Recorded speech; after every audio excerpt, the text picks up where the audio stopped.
عزیز دوستو، نبی پاک صلی اللہ تعالیٰ علیہ وسلم نے اپنی تشریف آوری کے کچھ مقاصد خود بیان کیے۔ ان میں سے ایک مقصد نبی کریم صلی اللہ تعالیٰ علیہ وسلم نے بیان کیا جو بخاری میں موجود ہے۔ فرمایا، میں اخلاق عالیہ کی تکمیل کرنے کے لیے دنیا میں مبعوث کیا گیا، تمہارے اخلاق کو سنوارنے کے لیے، طرز زندگی، طرز معاشرت، طرز معیشت، ان سب چیزوں میں اخلاقی غلبے کے لیے میں مبعوث کیا گیا۔ اور خود نبی پاک علیہ السلام کے اخلاق کے بارے میں اللہ نے فرمایا، وَإِنَّكَ لَعَلَىٰ خُلُقٍ عَظِيمٍ، اے محبوب آپ تو عظیم اخلاق پر ہیں، آپ کا خلق تو عظیم ہے۔ کچھ صفات ہمیں بڑی جلدی اخلاق حسنہ کی اپنانے کی ضرورت ہے، اس لیے کہ جو بے راہ روی ہے اس کو صرف نعروں سے نہیں روکا جا سکتا۔ جو ہماری طبیعتوں میں اضطراب ہے وہ صرف اچھی مجالس سے ہی فقط کر دینے سے ختم نہیں ہوگا، ہمیں ان مجالس سے پھوٹنے والی ضیاء سے، ان مجالس سے ملنے والے سبق سے، ان محافل کے انعقاد پر مرتب ہونے والی نصیحت سے، ملنے والی نصیحت سے ہمیں اپنے اوپر عملاً کچھ چیزوں کا نفاذ کرنا ہوگا۔ مثلاً ایک چیز بڑی تیزی سے پھیل گئی ہے، وہ ہے بے چینی، بے قراری، اضطراب، دوڑ دھوپ، حلم کا نہ ہونا، برداشت کا نہ ہونا۔ اور میں آپ کی خدمت میں عرض کروں، یہ عدم برداشت یہ عالمی مسئلہ بن گیا۔ کسی چیز کو لوگ قبول نہیں کرتے، مزاجوں میں ٹھہراؤ نہیں ہے، دل تنگ ہوتے نظر آتے ہیں، چھوٹی باتیں لوگ کرتے ہیں۔ عرب کی سوسائٹی کے اندر لوگ سخت مزاج تھے، وہاں کے جو بدو تھے ان کی ترش روئی کا ہر آدمی شکوہ کرتا تھا، ان کا لہجہ پتھروں سے زیادہ سخت تھا۔ پر نبی کریم صلی اللہ تعالی علیہ وسلم نے اس حلم کا مظاہرہ فرمایا، حضور نے اس بردباری کا مظاہرہ فرمایا۔ پتہ ہے آپ کو، دنیا میں بڑے بڑے سیانے لوگ بھی اس لیے ناکام ہو جاتے ہیں کہ ان میں بردباری نہیں، ٹھہراؤ نہیں، بے چینی ہے، بے قراری ہے، جلد بازی ہے، بات بات میں بے چینی کا اظہار کرتے ہیں۔ آپ یہ صحیح بخاری کی حدیث دیکھیے، حضرت انس بن مالک رضی اللہ تعالیٰ عنہ بیان کرتے ہیں، میں نبی پاک علیہ السلام کے ساتھ تھا تو حضور نے سرخ دھاری دار چادر اوڑھ رکھی تھی، نجرانی چادر، تو ایک بدو آیا، اس نے آ کے محبوب کی اس چادر مبارک کو کھینچا۔ آپ فرماتے ہیں میں نے خود دیکھا حضور کی مقدس گردن پر اس کا نشان پڑ گیا چادر کا۔ اور جب حضور نے اس کی طرف توجہ کی تو پتہ کیا کہتا ہے؟ کہتا ہے وہ جو اللہ نے مال آپ کو دیا اس میں سے مجھے بھی کچھ عطا کریں۔ یعنی سوالی بن کے آیا ہے، مانگنے آیا، اور حال یہ ہے کہ مقدس چادر کو پکڑ کے کھینچ رہا ہے، اور اس سختی سے کھینچ رہا ہے کہ گردن پر نشان پڑ گئے۔ پر جناب انس بن مالک فرماتے ہیں اس کی حرکت اتنی سخت تھی کہ محبوب کی مقدس وجود اطہر پر وہ نشان چھوڑ گئی۔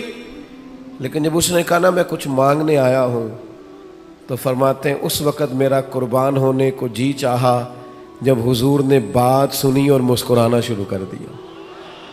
یہ کمال اللہ نے صرف محبوب کریم کو عطا فرمایا ہے، وہ اپنے پرائے کا غم کھانے والا، مرادیں غریبوں کی بر لانے والا، مصیبت میں غیروں کے کام آنے والا۔ یعنی وہ اس سختی سے مکالمہ کر رہا ہے کہ مقدس چادر پکڑ کے کھینچ رہا ہے۔ ہمارا دروازہ کوئی زور سے بجا دے نا فقیر کبھی، تو ہم کہتے ہیں بھائی تو خیرات لینے آیا ہے کہ قرضہ لینے آیا ہے؟ توڑے گا تو دروازہ؟ لیکن کیفیت یہ ہے کہ اس نے گردن مبارک پر نشان چھوڑ دیا، پر حضور مسکرائے۔ میرے دوستو، طبیعتوں میں کچھ ٹھہراؤ لانے کی ضرورت ہے، حضور سے بردباری کا فیضان مانگنے کی ضرورت۔ ہماری بے چینیاں، ہماری بے قراریاں، ہماری طبیعتوں کا الجھاؤ، اور ہمارا چھوٹی چھوٹی باتوں پہ لڑ پڑنا، چھوٹی چھوٹی باتوں پہ الجھ جانا، آپ یقین کریں یہ محافل اور مجالس میں بعض انتظامی معاملات کی بھی دوست پابندی نہیں کرنے دیتے۔ کسی کو کہا جائے کہ آپ ذرا رک جائیں، آپ تھوڑا ٹھہر کے آئیں، آپ اس دروازے کی بجائے اس دروازے کو اختیار کر لیں، لیکن ہماری طبیعت اس طرح کی ہوتی ہے کہ ہمیں من چاہا سارا ماحول چاہیے، ہم کسی اصول کے، کسی ضابطے کے، کسی قاعدے کے پابند نہیں رہنا چاہتے، کیوں کہ بردباری نہیں ہے۔ نوجوانوں، علم بھی اسی بندے کا کام آئے گا جس میں بردباری ہوگی، بزرگ بھی وہی کہلائے گا جس میں بردباری ہوگی، سمجھدار بھی اسے کہا جائے گا جس میں حلم ہوگا، قوت برداشت ہوگی، جس کا سینہ کشادہ ہوگا۔ یعنی 14 طبق دلے دے اندر تے اسی تمبو وانگوں تانے ہو، دل دریا سمندروں ڈونگے کون دلاں دیاں جانے ہو۔ آپ کا کشادہ سینہ، یہ دراصل، اور پھر ایک اور اہم چیز ہم نے اپنے نبی کریم علیہ السلام سے سیکھنی ہے، وہ ہے شجاعت، بہادری، توانا سوچ اور توانا طرز زندگی، ڈرا ڈرا انداز نہیں، سہما سہما انداز نہیں ایسا نہ ہو کہ ذرا ذرا سی بات پہ ہمارے ہاتھ پیر پھولنے لگ جائیں۔ یعنی جو چیز ابھی آئی نہیں اسے سوچ کے بعد لوگ ڈپریشن کا شکار ہو جاتے ہیں۔ اور جن گھروں میں زیادہ آسانیاں آ گئی ہیں، سہولیات آ گئی ہیں، زندگی آسودہ ہو گئی ہے، وہاں انزائٹی اور ڈپریشن زیادہ آنے لگ گئے۔ آپ ذرا ذرا سی بات پر اگر گھبرائیں گے، پریشان ہو جائیں گے، مضطرب ہو جائیں گے، تو زندگی میں بڑے بڑے کارنامے کیسے سر انجام دیں؟ زندگی تو بذات خود ایک مشقت ہے، اور اللہ فرماتے ہیں لَقَدْ خَلَقْنَا الْإِنسَانَ فِي كَبَدٍ، ہم نے انسان کو مشقت میں رہتا ہوا پیدا کیا۔ اس کو مشقت کرنی ہے، جدوجہد کرنی، اور سمجھدار آدمی اور مالدار آدمی، لیکن ذرا ذرا سی بات پر اس کے ہاتھ پیر پھولنے لگ جاتے ہیں۔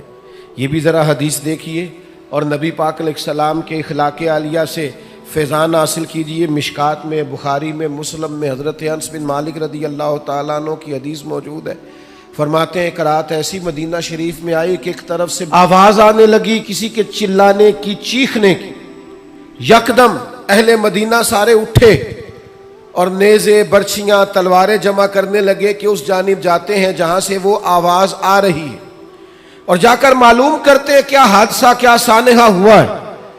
فرماتے ہم ابھی تیاری کر رہے تھے ادھر جانے کی، اور نبی پاک علیہ السلام گھوڑے پر بیٹھ کر وہاں سے واپس تشریف لا رہے تھے، اور حضور فرمانے لگے سو جاؤ سو جاؤ سو جاؤ، میں دیکھ آیا ہوں، کوئی خطرے والی بات نہیں۔ ہم ابھی تیاری میں تھے، لیکن یہ میرے محبوب پاک کی شجاعت ہے، بہادری ہے، دلیری ہے۔ آپ کو زندگی کے اندر اپنے دل کو مضبوط رکھنا ہے، اعصاب کو طاقتور رکھنا ہے۔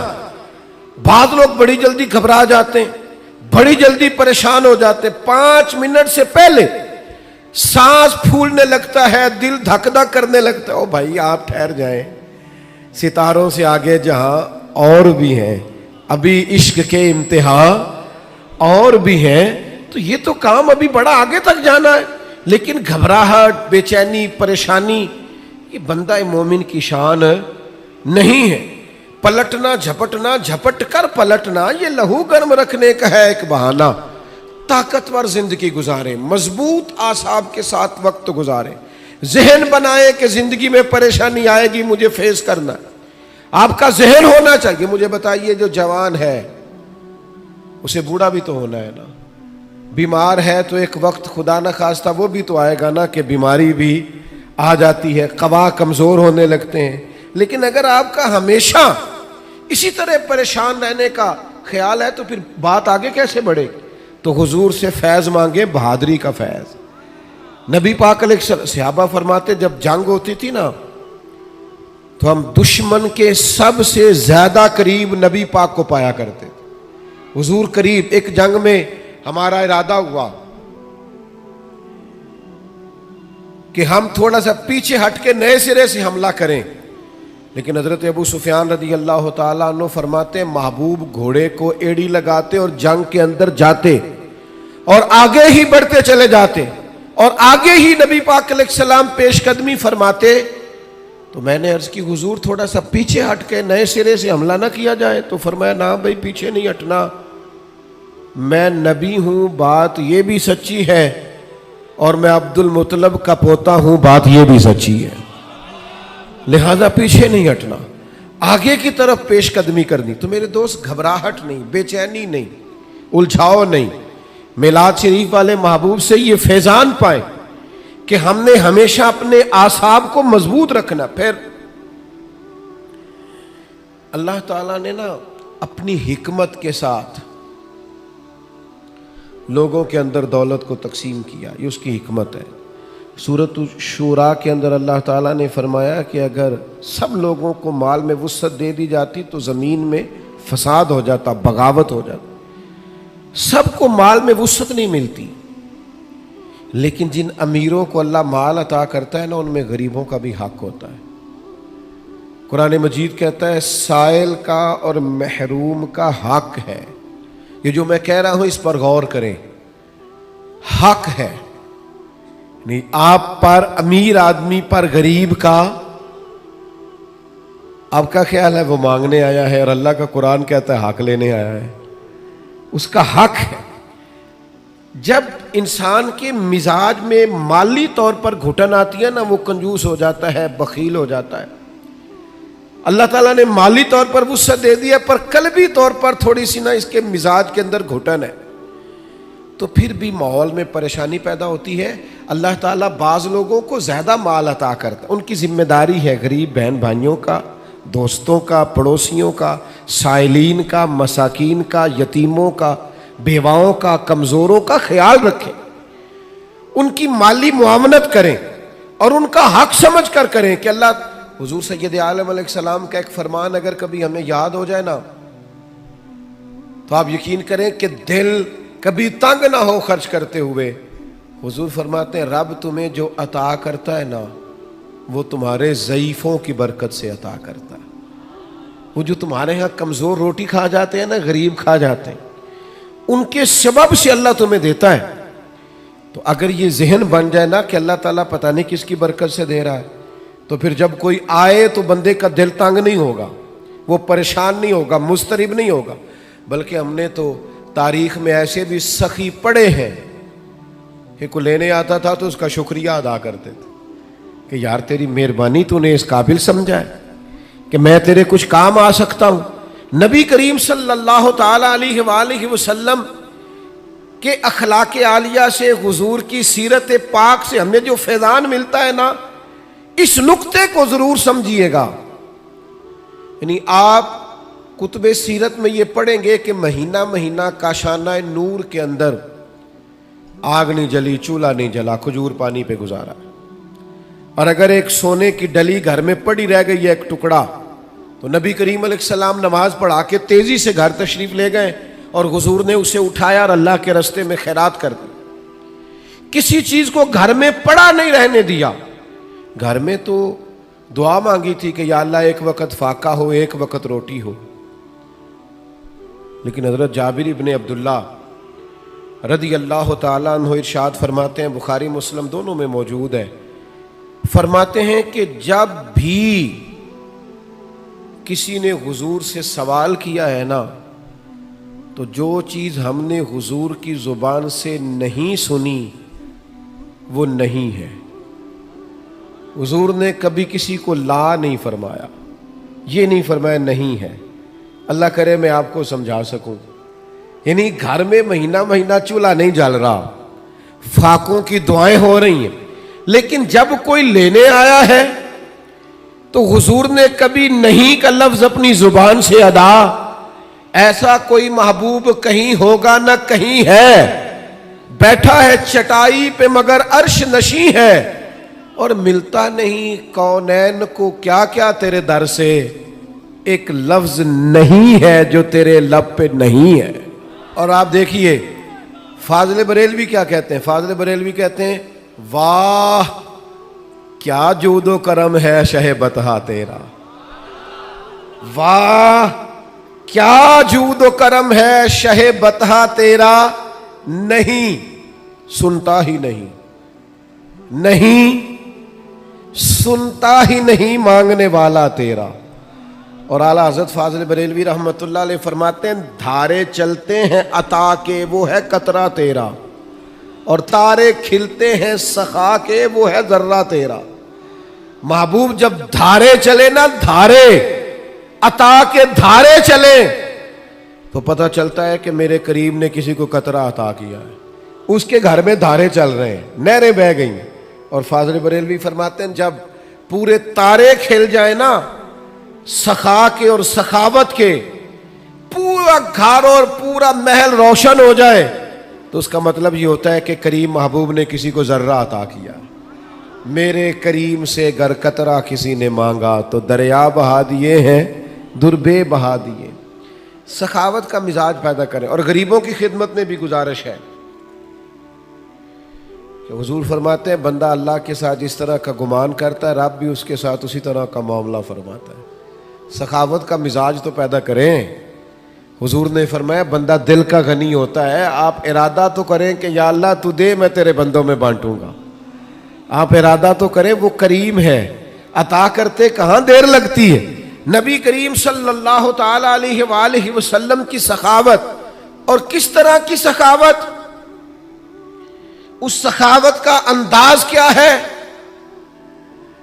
نبی کریم صلی اللہ تعالی علیہ وسلم کے غلام حضرت انس بن مالک رضی اللہ تعالیٰ عنہ ارشاد فرماتے ہیں کہ ایک شخص حضور کی بارگاہ میں آیا تو اس نے نا 2 پہاڑیوں کے درمیان کھڑی ہوئی بکریوں کا ریوڑ ہی مانگ لیا۔ تو یہ حضور کا دربار ہے نا، محبوب نے بھی سارا ہی عطا کر دیا، سارا ہی دے دیا کریم محبوب نے۔ اب وہ دیہاتی آدمی تھا، گاؤں جا کے نا اپنے حساب سے اعلان کر رہا ہے۔ ہر آدمی کا اعلان کرنے کا سٹائل بھی اپنا ہوتا ہے نا، وہ اپنے گاؤں جا کے اپنے حساب سے اعلان کرتا ہے، کہتا ہے سارے مدینے چلے جاؤ، حضور تو اتنا دیتے ہیں کہ غربت کا ڈر ہی دور ہو جاتا ہے، سارے چلے جاؤ مدینہ منورہ۔ محبوب تو یوں بانٹتے ہیں۔ وہ میرے دوست سخاوت کہاں سے شروع کرنی ہے؟ حضور نے فرمایا 2 کا کھانا 3 کھا لیا کرو، اور 3 کا 4 کے لیے کافی ہے، اور 4 کا 5 کے لیے۔ آپ مزاج تو بنائیں بانٹنے کا، ارادہ تو کریں دینے کا، پھر دیکھیں اللہ تعالیٰ کیا انداز اختیار کرتا ہے۔ آپ مجھ سے ناراض نہ ہوئیے گا، ویسے جس آدمی کے پاس پیسے آتے ہیں نا وہ سب سے پہلے گاؤں چھوڑتا ہے، وہ محلہ چھوڑتا ہے جس محلے میں وہ رہتا ہوتا ہے، اس لیے کہ اب دائیں بائیں آگے پیچھے ہوتے ہیں ماڑے بندے، اور اسے وہاں جانا بڑا ضروری لگتا ہے جہاں کوٹھیاں ہی کوٹھیاں ہوں، محل ہی مال ہو، بنگلے ہی بنگلے ہوں۔ وہ چونکہ پرانا محلہ ہی یاد نہیں رہتا، ٹوٹی سڑک ہی وہ میرے گاؤں کا غریب دہقاں سڑک کے بننے پہ تھا کیوں پریشاں، جب اس کے بچے شہر کو جا کر کبھی نہ لوٹے تو لوگ سمجھے۔ یہ کبھی کبھی ایسا ہوتا ہے کہ اللہ نے عطا کیا ہے تو چاہیے یہ تھا کہ تو دائیں بائیں آگے پیچھے بانٹتا، تو جا کے بیٹھی امیروں میں کیا چلے جائیں، کوئی حرج نہیں، کوئی منع نہیں، لیکن ان لوگوں کو بھی تو یاد رکھیں جو آپ کے ساتھ بسا کرتے تھے، رہا کرتے تھے، وقت گزارتے تھے، ان کے لیے بھی تو اپنے دل میں طبیعت کے اندر گنجائش پیدا کریں۔ میرے عزیز رسول اللہ بانٹتے، نبی پاک عطا کرتے، اور فاضل بریلوی فرماتے ہیں ہاتھ جس سمت اٹھا غنی کر دیا۔ حضور نے جس کو دیا ہے نا اسے بھی دینے والا ہی بنا دیا ہے۔ تو نبی کریم صلی اللہ تعالی علیہ وآلہ وسلم کی یہ ادا۔ پھر ایک اور بات، کبھی کبھی نا لوگ ہم سے کچھ ایسی چیزوں کا مطالبہ بھی کرتے ہیں جو بظاہر ہمارے لیے مشکل ہوتی ہیں۔ میں آپ کو صحیح بتاتا ہوں، ان کاموں کو بعض اوقات طبیعت نہیں چاہ رہی ہوتی، اور بظاہر ایسا محسوس ہو رہا ہوتا ہے کہ یار یہ کام جو ہے نا یہ ٹھیک نہیں۔ آپ تم نہ وقت دیکھ رہے ہیں، نہ آپ ماحول دیکھ رہے ہیں، نہ موسم دیکھ رہے ہیں، وہ بعض اوقات ایسے مطالبات کر دیے جاتے ہیں جو ٹھیک نہیں ہوتے۔ لیکن میرے محبوب کے اخلاق عالیہ کا یہ بھی کمال ہے کہ حضور نہ ہمیشہ کوشش کرتے تھے آنے والے کی دلجوئی کر دی جائے، چلے اگر اس نے بے موسمی بات کر دی ہے تو یہاں سے ہی رنگ تھوڑا بدل لیا جائے۔ نبی پاک علیہ السلام جب فجر کی نماز پڑھ کے نکلتے نا تو حضرت انس بن مالک رضی اللہ تعالیٰ عنہ ارشاد فرماتے ہیں کہ مدینہ منورہ کے غلام اور لونڈیاں نا اپنے پیالوں میں پانی لے کے آتی، تو پانی آگے کرتی کہ اس میں اپنا ہاتھ ڈبو دے۔ بخاری مسلم میں سیاستہ میں آپ کو حدیثیں ملیں گی، یعنی ان کا عقیدہ تھا کہ محبوب ہاتھ لگا دیں گے تو متبرک ہو جائے گا، اور حضور بھی امت کو یہ درس دے رہے ہیں اس عمل سے کہ واقعہ اس میں تبرک ہوتا ہے۔ نبی پاک کے دست مبارک سے لگی ہوئی شے متبرک ہوتی۔ نبی کریم صلی اللہ تعالی علیہ وسلم اپنا ہاتھ مبارک رکھ دیتے، ان کے لیے تبرک ہو جاتا، وہ گھروں کو لے جاتے۔ اب کبھی کبھی کیا ہوتا، جاڑے کی ٹھنڈی صبح یعنی سردیوں کی ٹھنڈی صبح، ان کو عادت پڑی ہوئی ہے صبح پانی لے کے آنے کی، ٹھٹھرتا ہوا پانی، فجر کا وقت، سردی کا ٹائم، لیکن وہ غلام لا کے پیالے جیسے ہی آگے کرتے، حضرت انس بن مالک فرماتے ہیں میں سیدہ آمنہ کے لال پہ قربان جاؤں، کبھی ہاتھ پیچھے نہیں کیا، فوراً ہاتھ ڈبو دیتے، محبوب دل جوئی کرتے، کرم نوازی کرتے، عطائیں کرتے، محبوب کریم صلی اللہ تعالی علیہ وسلم نے کبھی ہاتھ پیچھے نہیں کیا، انہوں نے موسم نہیں دیکھا، وہ سردی میں لے آئے، پر یہ کریم ہے نا، اور دروازہ کریم سے کبھی کوئی خالی گیا ہی نہیں، ہاتھ جس سمت اٹھا غنی کر دیا، موج بحر سخاوت پہ لاکھوں سلام، محبوب پاک علیہ السلام عطا کر دیتے۔ او یارو، ہو سکتا ہے کبھی کوئی بے موسم حکم اماں دے ہی دیتی ہو، کبھی کوئی ایسی بات ابا جی کر دیتے ہوں جو آپ کی طبیعت کے مطابق سوٹ نہ کرتی ہو سکتا ہے کبھی گھر والے کوئی ایسی بات کریں جو برداشت کے قابل وقتی طور پر نہ ہو، لیکن یہ دیکھو نا میرے نبی کا اخلاق، یہ دیکھو نا حضور کا انداز، میلاد منانے والوں، محبوب کے نام پر نعرے لگانے والوں، اپنے مزاجوں میں وہ کشادگی بھی پیدا کرو۔ ہو سکتا ہے کچھ لوگ ایسا بھی کام کریں جو بظاہر طبیعت کے مطابق نہ ہو، پر کہنا ہم اس رسول کے ماننے والے ہیں جو ہمیشہ دلوں کا سہارا بنا کرتے، جو ٹھنڈک پہنچایا کرتے۔ عزیز بھائی، ایک اور بات بھی آپ سے عرض کرنی ہے کہ جو غصہ ہوتا ہے نا انسان کی طبیعت میں، یہ غصہ نہ آنا بھی ایک بیماری ہے، غصہ آنا بھی چاہیے۔ وَغْلُظْ عَلَيْهِمْ، دین کے دشمنوں پر بندے کو غضبناک ہونا چاہیے۔ محبوب بھی غصہ کرتے تھے، حضرت عائشہ صدیقہ رضی اللہ تعالیٰ عنہ فرماتی ہیں اگر کوئی دین کی حدیں توڑتا تھا نا، شریعت کی حدود، تو حضور غصہ کرتے تھے۔ نہیں، کچھ لوگ کہتے ہیں فلانے کو غصہ آتا ہی نہیں، تو میں نے کہا یہ بھی بیماری ہے، اس کا بھی علاج ہونا چاہیے۔ اگر کہیں شریعت کی نافرمانی ہو رہی ہے، اسے غصہ نہیں آتا، تو یہ بھی قابل علاج بیماری ہے، اس کا بھی علاج ہونا چاہیے۔ آپ کو غصہ، اعلیٰ حضرت فرماتے ہیں دشمن احمد پہ شدت کیجیے، وہ ملحدوں سے کیا مروت کیجیے، شرک ٹھہرے جس میں تعظیم حبیب، اس برے مذہب پہ لعنت کیجیے۔ آپ کو کبھی کبھی دین کے معاملے کے اندر غصہ بھی آنا چاہیے۔ جس حدیث میں یہ لفظ موجود ہے نا، اللہ کی رضا کے لیے محبت کرو، اس میں یہ بھی ہے کہ رب کی رضا کے لیے بغض بھی رکھو، غصہ بھی آنا چاہیے۔ لیکن ہمارا مسئلہ یہ ہے، ہمیں دین کے دشمن پر غصہ نہیں آتا، وہاں تو انسانیت جاگتی ہے، ہمیں غصہ آتا ہے ذاتی دشمنوں پہ، اور حضور کا اخلاق یہ ہے کہ ذاتی دشمن پر غصہ کرنا ہی نہیں، جو ذات کا دشمن ہے اس پر ناراضگی قطعاً نہیں کرنی، وہ ذات کا۔ حضرت عائشہ صدیقہ رضی اللہ تعالی عنہ نے حد بیان کر دی، یہ لفظ بیان کر کے ایک اتنا بڑا اخلاق کا دائرہ کھینچ دیا ہمارے گرد کہ ہمیں اپنی زندگی میں اس اصول کو کبھی نہیں توڑنا۔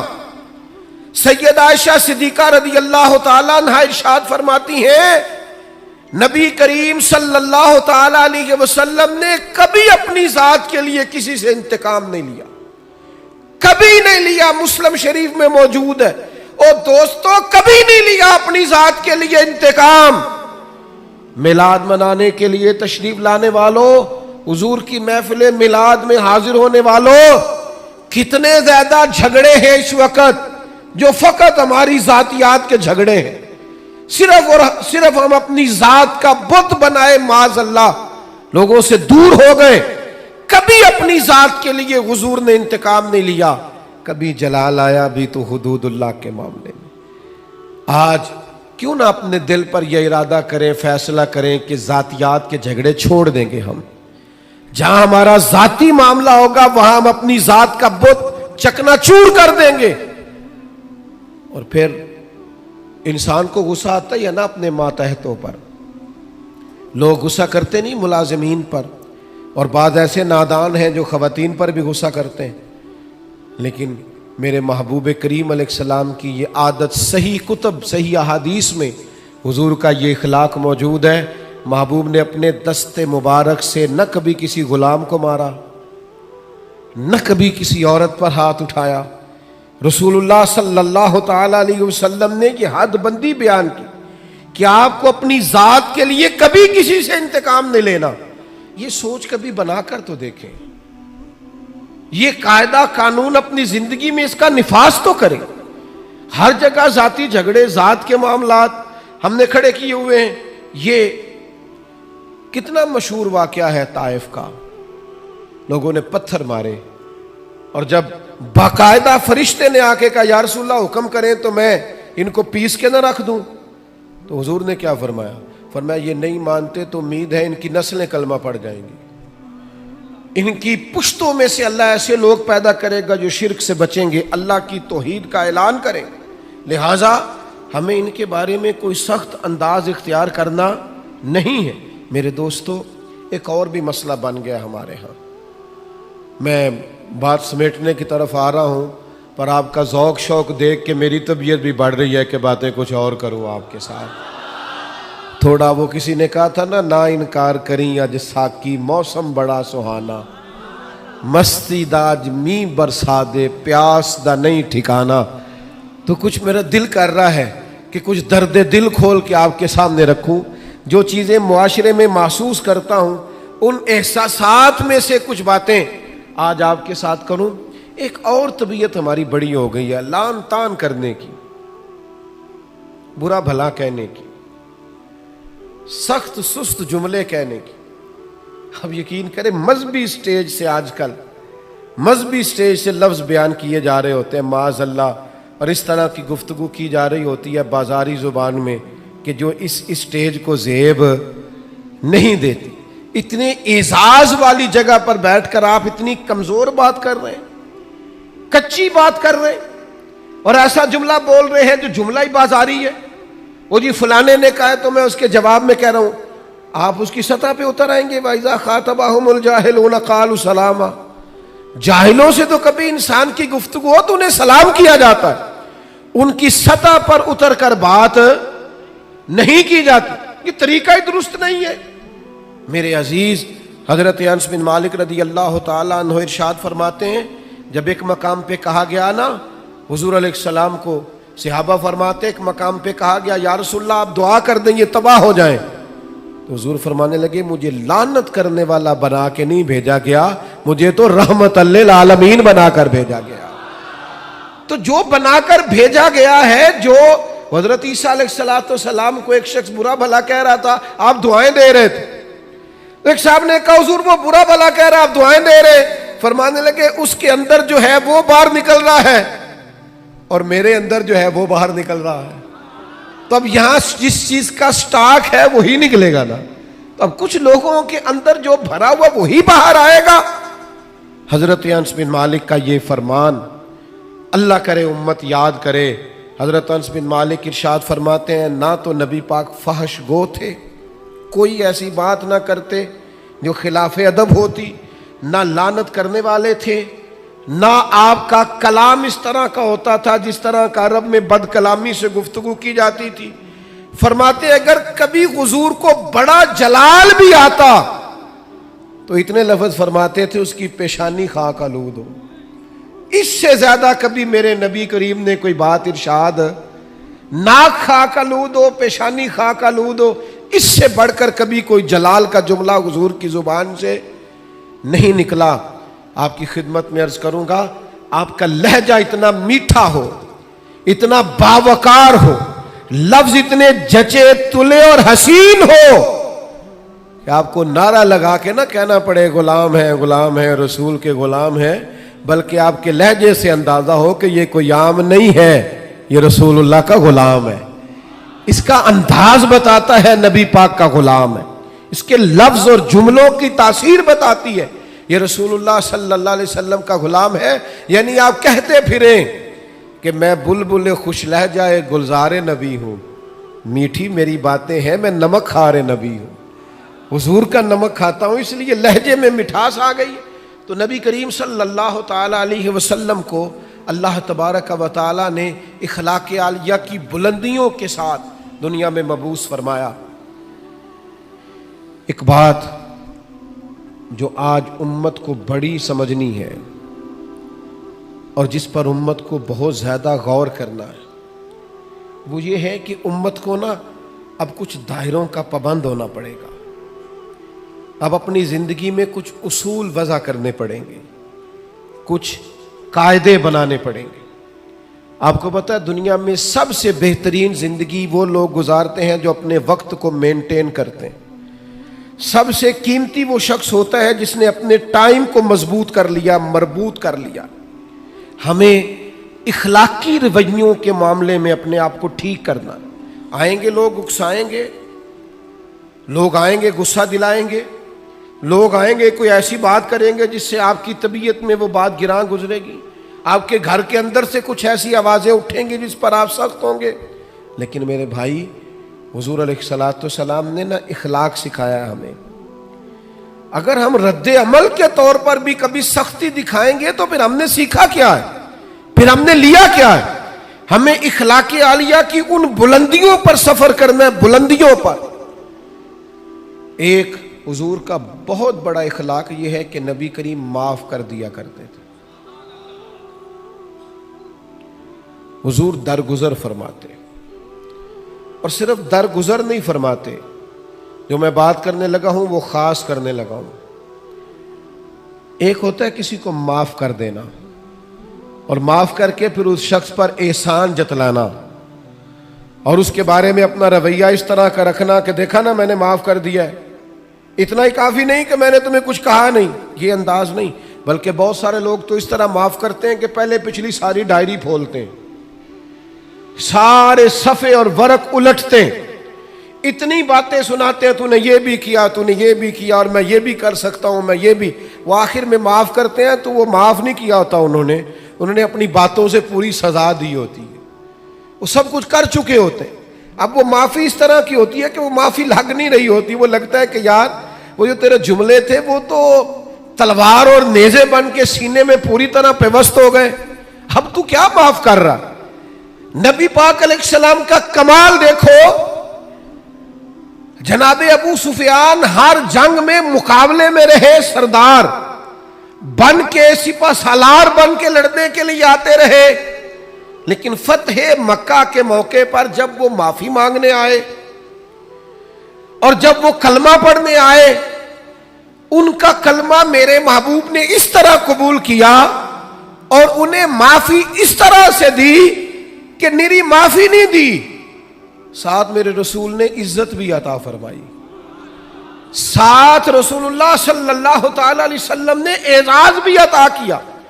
جناب ابو سفیان رضی اللہ تعالیٰ عنہ کو معاف بھی کیا، فرمایا آپ کو معاف بھی کیا، آپ نے کلمہ پڑھا، قبول کیا، اور ساتھ فرمایا جو ابو سفیان کے گھر میں داخل ہو جائے گا میں اسے بھی معاف کر دوں گا. یہ دیکھو معافی بھی دی ہے اور عزت بھی دی ہے. خود بھیک دیں اور خود ہی کہیں منگتے کا بھلا ہو، ساتھ عزت بھی عطا کی، وقار بھی دیا، بلندی بھی دی. کیا نرالا رنگ ہوگا حضرت ابو سفیان کا، کیا سوچتے ہوں گے وہ لوگ بھی، کیا محسوس کرتے ہوں گے کہ کہاں ہمارا وقت گزرا اور کیا اعزاز ہمیں ملا. فرمایا تمہیں معاف بھی کرتے ہیں اور شان بھی دیتے ہیں. یہ میرے رسول پاک کا مزاج ہے. کہا تھا عثمان بن طلحہ نے جب حضور ہجرت کر رہے تھے کہ میں آپ کو چابی نہیں دوں گا کہ آپ اندر سے بیت اللہ شریف کی زیارت کر لیں. تو حضور نے فرمایا میں چابی ایک دن لے لوں گا تم سے. حضور نے فتح مکہ کے موقع پر چابی لے لی، کہتے ہیں لے لی چابی حضور نے، لیکن جب میں معافی مانگنے کی نیت سے آگے بڑھا تو مجھے معافی بھی ملی اور چابی بھی دوبارہ ملی. یعنی حضور نے معاف بھی کیا اور عزت بھی عطا کی.